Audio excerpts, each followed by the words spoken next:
la bataille de Waterloo. Ils ne sont plus, laissés en paix leurs cendres.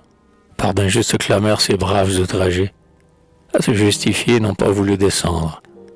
Mais un seul jour les a vengés. Ils sont tous morts pour vous défendre. Malheur à vous, si vos yeux inhumains n'ont point de pleurs pour la patrie.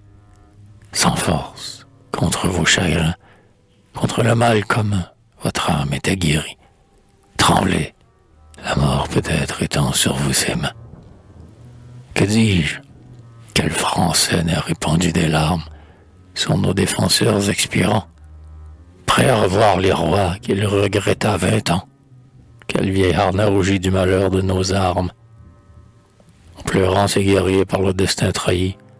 Quel vieillard n'a senti s'éveiller dans son âme quelque reste assoupi de cette antique flamme qui l'embrasait pour son pays? Que de leçons, grand Dieu, que d'horribles images l'histoire de ce jour présente aux yeux des rois. Clio, sans que la plume échappe de ses doigts, pourrait-elle en tracer les pages?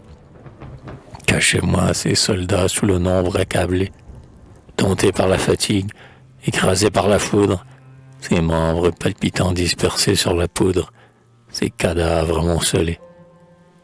Éloignez de mes yeux ce monument funeste de la fureur des nations. Ô mort, épargne ce qui reste. Varus, rends-nous nos légions.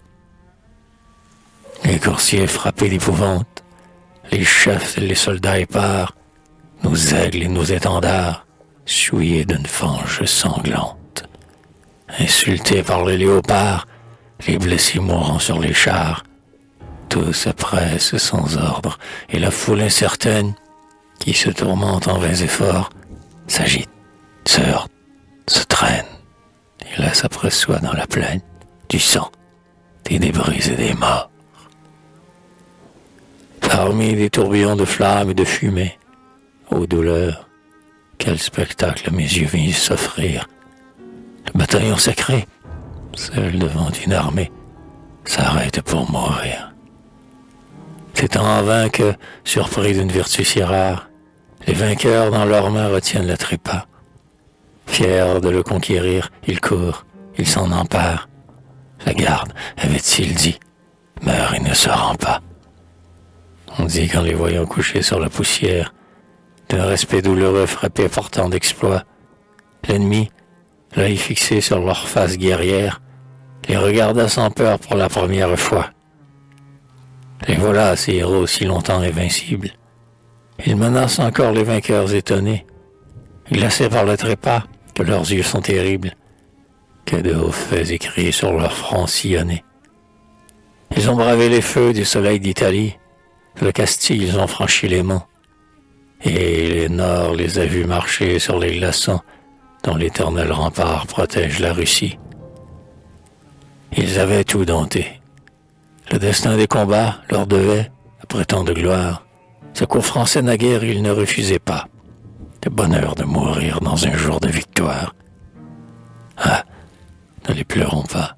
Sur leur front triomphant, la palme de l'honneur n'a pas été flétrie. Pleurons sur nous, Français, pleurons sur la patrie. L'orgueil et l'intérêt divisent ses enfants. Quel siècle en trahison fut jamais plus fertile. L'amour du bien commun de tous les cœurs s'exile. La timide amitié n'a plus d'épanchement. On s'évite, on se craint. La foi n'a plus d'asile et s'enfuit d'épouvante au bruit de nos serments. Ô vertige fatal, déplorable querelle qui livre nos foyers au fer de l'étranger. Le glaive étincelant dans nos mains infidèles, ensanglante le sang qu'il devrait protéger. La nuit cependant renverse les murailles de nos forts et de nos cités. La foudre tonne encore au mépris des traités. L'incendie, les funérailles, épouvante encore nos hameaux dévastés. David proconsul dévore nos provinces, et sous l'écharpe blanche, ou sous les trois couleurs, les Français, disputant pour le choix de leur prince, détrônent des drapeaux et proscrivent des fleurs. Des soldats de la Germanie, j'ai vu les coursiers vagabonds, dans nos jardins pompeux errer sur les gazons, parmi ces demi-dieux qu'enfanta le génie. J'ai vu des bataillons, des tentes et des chars, et l'appareil d'un camp dans le temple des arts. Faut-il, muet témoin, dévorer tant d'outrages? Faut-il que le Français, l'olivier dans la main, reste insensible et froid comme ces dieux d'airain, dont ils insultent les images? Nous devons tous nos mots à ces divisions que nourrit notre intolérance.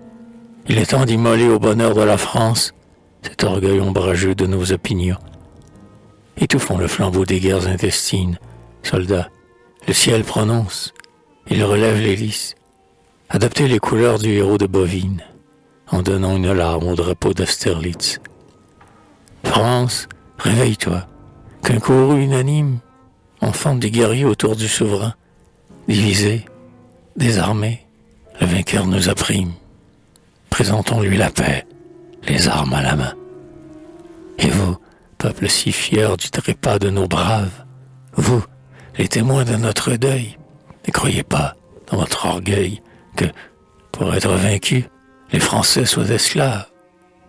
Gardez-vous d'irriter nos vengeurs à venir.